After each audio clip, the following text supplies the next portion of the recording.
آپ دیکھ رہے ہیں نیوز انسائیڈر کے ساتھ پروگرام اسپیشل رپورٹ. میں ہوں خالد مجید، جس میں دن بھر کی اہم خبریں پہنچائیں گے آپ تک. جموں کشمیر میں پنچایتی انتخابات کے انعقاد کے لیے کارروائیاں جاری. وزیر برائے زراعت، دیہی ترقی اور پنچایتی راج جاوید احمد ڈار کا بیان. انہوں نے کہا کہ حکومت نچلی سطح پر جمہوری اداروں کو جلد از جلد بحال کرنے کے لیے خواہاں ہے. انہوں نے ان باتوں کا اظہار جمعرات کو یہاں نامہ نگاروں کے ساتھ بات کرنے کے دوران کیا. انہوں نے کہا کہ نیشنل کانفرنس نے یہ انتخابات 1998، 2011 اور 2020 میں منعقد کرائے. ان کا کہنا تھا کہ نیشنل کانفرنس کی انتخابات منعقد کرانے کی ایک تاریخ ہے جب ڈاکٹر فاروق عبداللہ صاحب سال 1996 میں ایک بار پھر وزیر اعلیٰ بنے تو سال 1998 میں پنچایتی انتخابات منعقد کیے گئے. بعد میں سال 2011 میں عمر عبداللہ صاحب کی حکومت، جس میں وزیر مملکت تھا، میں بھی یہ انتخابات منعقد کیے گئے جن میں ریکارڈ تعداد میں لوگوں نے شرکت کی. اس وقت سے ہی یہاں پنچایتی راج کا تصور مضبوط ہوا. انہوں نے کہا کہ موجودہ حکومت اس نظام کو آگے لے جانے کے لیے پرعزم ہے.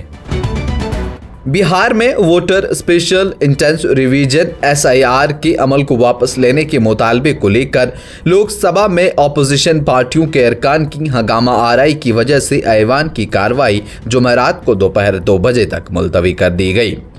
مانسون اجلاس کے مسلسل چوتھے دن اپوزیشن جماعتوں کے ارکان کی ہنگامہ آرائی کی وجہ سے لوک سبھا میں وقفہ صفر نہیں چل سکا.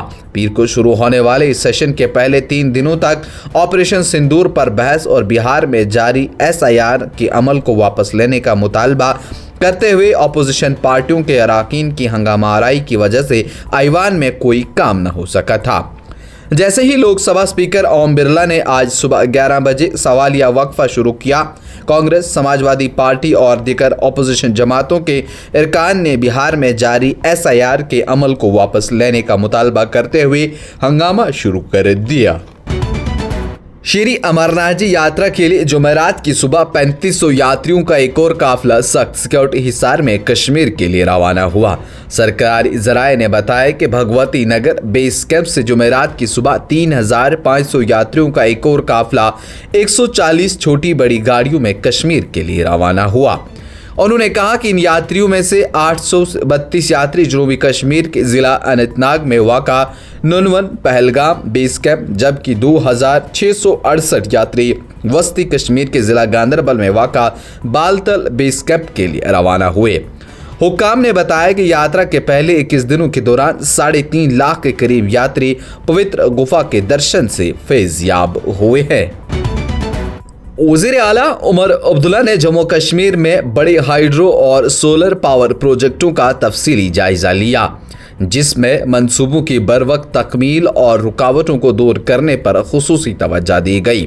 دوران میٹنگ وزیر اعلیٰ عمر عبداللہ نے متعدد اہم پاور پروجیکٹوں کی پیش رفت کا جائزہ لیا، جن میں 1856 میگا واٹ کا ساولکوٹ پن بجلی منصوبہ، 93 mega watt new Ganderbal, 48 mega watt lower Kalnai, HEP Papur میں 5 میگا واٹ کا سولر پاور منصوبہ شامل ہے. کمرشل بجلی صارفین کی جانب سے بقایا جات کی ادائیگی کا معاملہ بھی زیر غور آیا. محکمہ بجلی نے واجبات کی وصولی کے جاری اقدامات اور ممکنہ آمدنی کے تحفظ پر تفصیل سے آگاہ کیا. وزیر اعلیٰ نے نیو گاندربل اور لوئر کلنائی ہائیڈرو پاور پروجیکٹوں کی سست رفتاری پر تشویش کا اظہار کرتے ہوئے، جو طویل عرصے سے مالی و ٹھیکیدارانہ مسائل کا شکار ہے، متعلقہ محکموں کو ہدایت دی کہ وہ عمل آوری میں تیزی لانے کے قابل عمل متبادل تلاش کریں. راجیہ سبھا نے جمعرات کے روز اپنے 6 اراکین کو مدت کار مکمل ہونے پر جذباتی انداز میں الوداع دیا. یہ تمام اراکین ایوان بالا میں تمل ناڈو کی نمائندگی کر رہے تھے. ایوان بالا کے ڈپٹی چیئرمین ہری ونش نے کارروائی کے آغاز کے بعد ایوان کو مطلع کیا کہ پتالی مکل کیچی کے امبو منی رام داس، DMK کے P ولسن، MDMK کے YQ، AIM کے چندر شیکھرن، DMK کے M شمنوگم اور DMK کے محمد عبداللہ کی میعاد آج مکمل ہو رہی ہے. انہوں نے بتایا کہ اس میں ایک رکن B ولسن اور راجیہ سبھا بھی منتخب ہوئے اور انہوں نے انہیں مبارکباد بھی پیش کی.